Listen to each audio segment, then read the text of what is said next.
Hello student, class 12th। आज हम पढ़ेंगे डीएल विन्यास। जिस तरीके से पिछले पार्ट में आरएस कॉन्फ़िगरेशन, डीएल विन्यास मतलब ये होता है रिलेटिव विन्यास करके आएगा। रिलेटिव कॉन्फ़िगरेशन के अंतर्गत डीएल कॉन्फ़िगरेशन है। डीएल कॉन्फ़िगरेशन ऐसे कार्बोहाइड्रेट में पाया जाता है जिसमें कम से कम एक कीरेल परमाणु या कायरल परमाणु या असम्मित कार्बन उपस्थित होता है।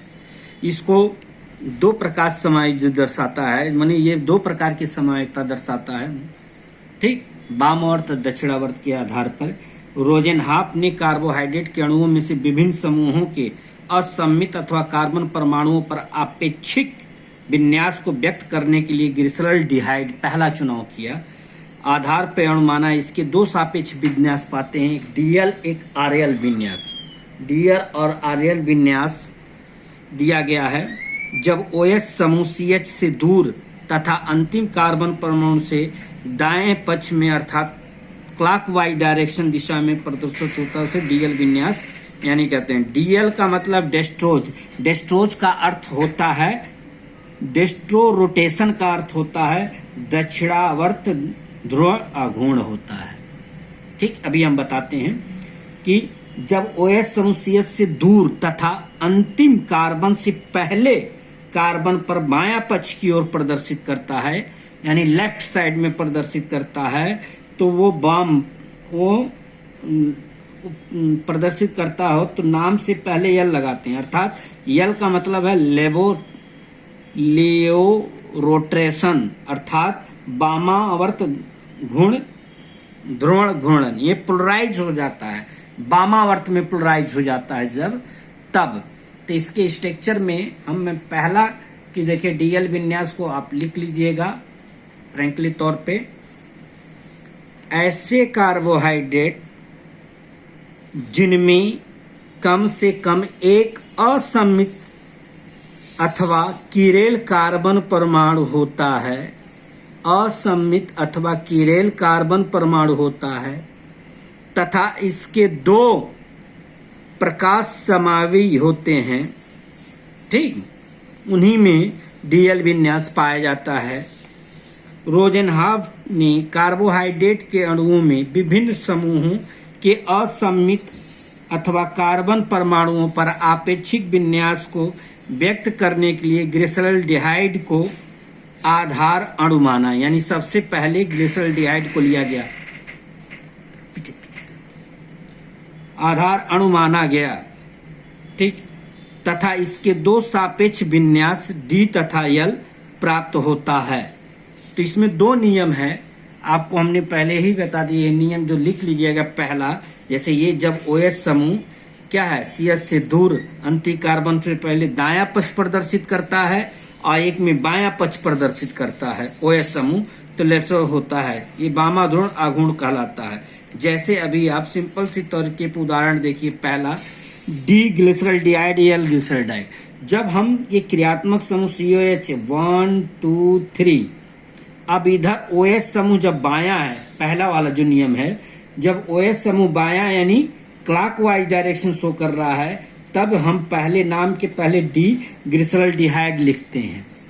और जब क्रियात्मक समूह 1 2 3 यानी यहाँ से 1 2 3 यानी ये फंक्शनल ग्रुप हो गया और ये अंतिम हो गया, यहाँ OH रहेगा, तो यहाँ 3 2 1 यानी 1 2 यानी इससे पहले वाले OH समूह जहां होगा, ये क्या है, किस तरफ है, ये बाएं पक्ष है, यानी वामावर्त ध्रुवण घूर्णन होता है।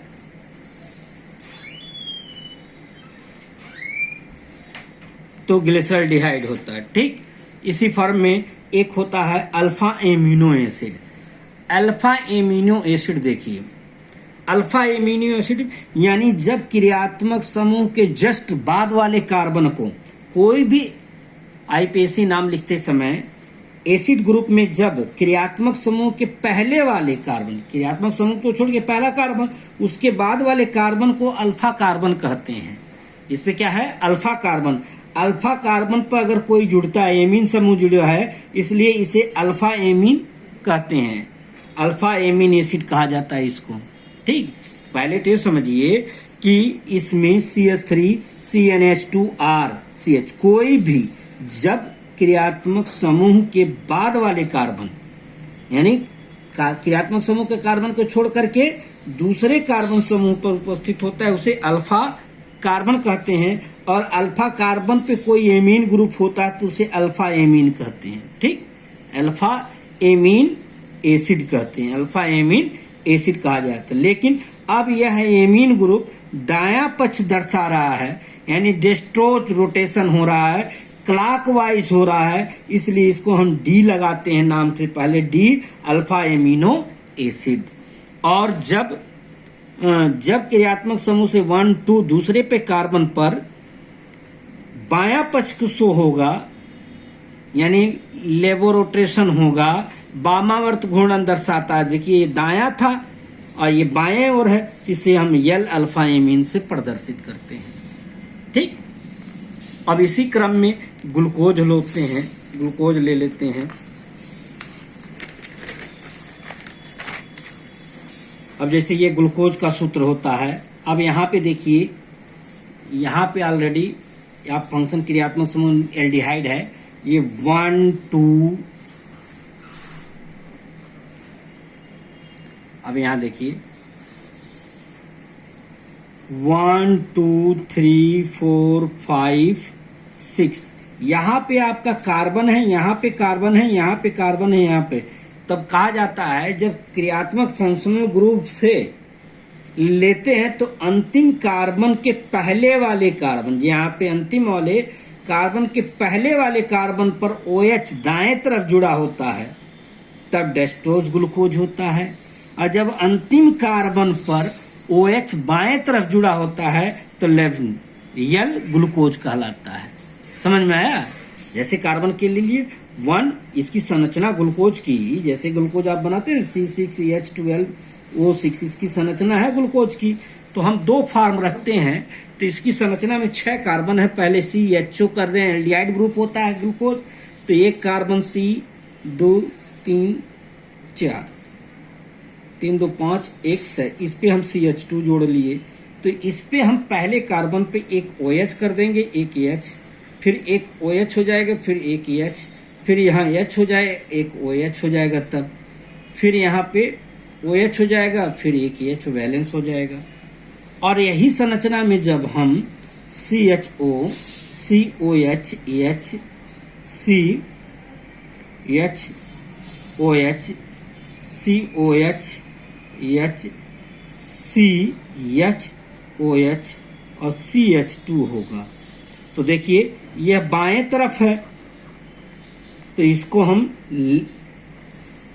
कारण है क्या, ये बाएं तरफ है तो इसको हम यल ग्लूकोज कहेंगे। और ये यहाँ पे ये OH समूह क्या दाहिने तरफ है, दाएं तरफ है, मतलब जब इस संरचना में जब आप OH समूह 1 2 3 4 5 6 अंतिम कार्बन से क्रिया, चूंकि फंक्शनल स्वरूप से आप अंकन करते हैं, ये फंक्शनल ग्रुप है क्रियात्मक समूह, यहां से अंकन करेंगे तो अंतिम कार्बन से पहले वाले कार्बन OH जो है अगर दाएं तरफ है तो इसको हम D लिखते हैं, अगर OH जो है बाएं तरफ है तो उसे यल लिखते हैं। नाम के पहले ये ग्लूकोज है, ग्लूकोज की संरचना, तो उसके नाम के पहले D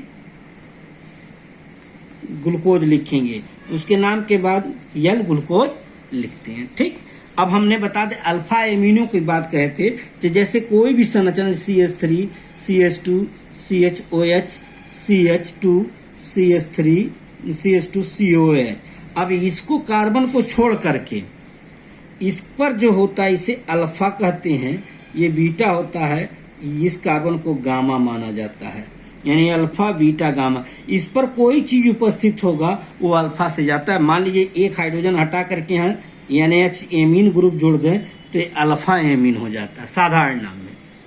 ठीक।